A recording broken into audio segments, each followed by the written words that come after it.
is Linda Bond? Well, I am Linda Bond, an author of romantic suspense. And really, I loved to read romantic suspense and have been doing it for so long. And one day I just decided, hey, why don't I try to write what I read? So that's what I did. Personally, I'm also a little bit of an adrenaline junkie, workaholic, type A. So I'm a lot like the characters that are in my books. Your first novel is going to be published this summer. How'd you come up with the idea for Alive at 5? Well, my day job is a news anchor and reporter. And I was sitting on the set one day reading another one of the bizarre stories that come out of Florida, and it was about this adventure vacation.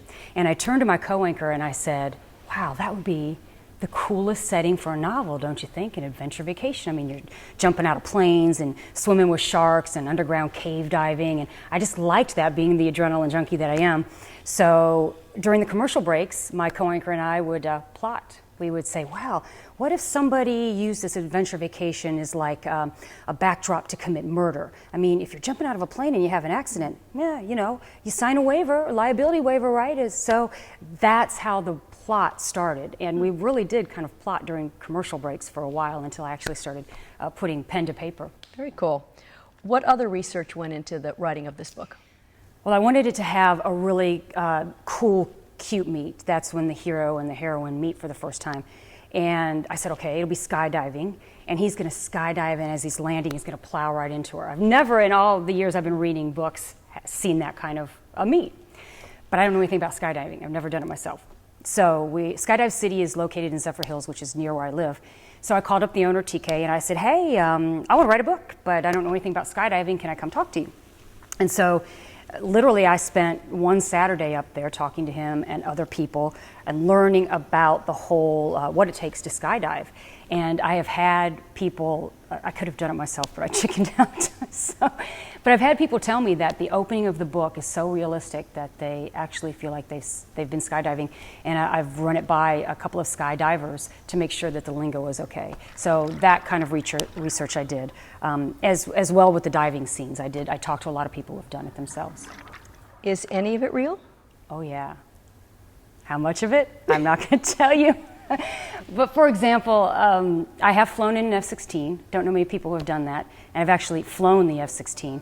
So when I was coming up with the idea for the book, I was like, I've got to put that in there because I can really tell you what it's like to fly faster than the speed of sound.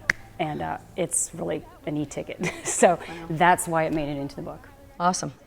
A lot of people say they'd like to write a book. Right. What was the most difficult part for you? For me, time. I mean, I'm a working mother. I have a very demanding day job. I have, believe it or not, 5 kids.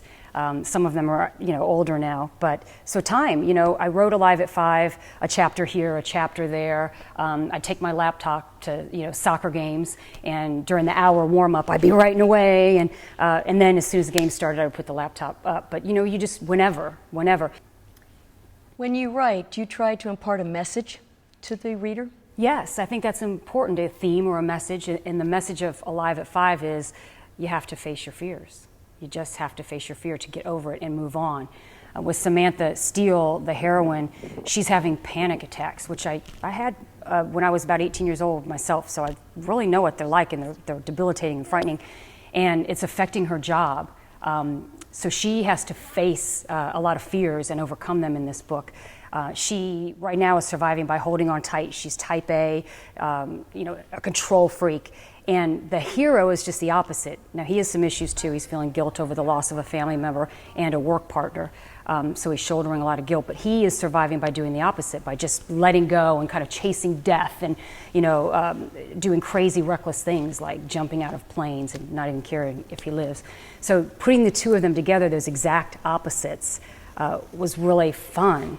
And in the end, he helps her overcome her greatest fears. She helps him overcome his greatest fear. And that's how they grow as characters and end up being able to love each other. Awesome. Is Linda Bond your real name?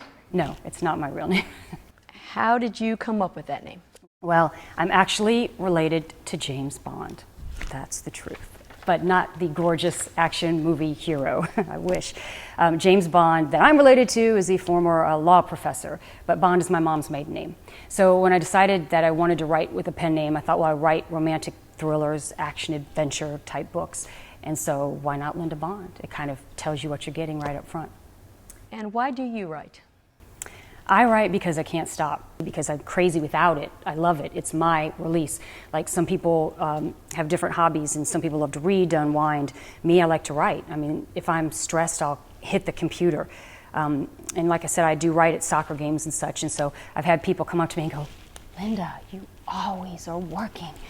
And I'm like, right, but here's the key to this. If you're doing what you love, it's not work. It's what you want to be doing. I write because I love it. Well, thank you, Linda Bond. And thank you, Vela Day. I appreciate it.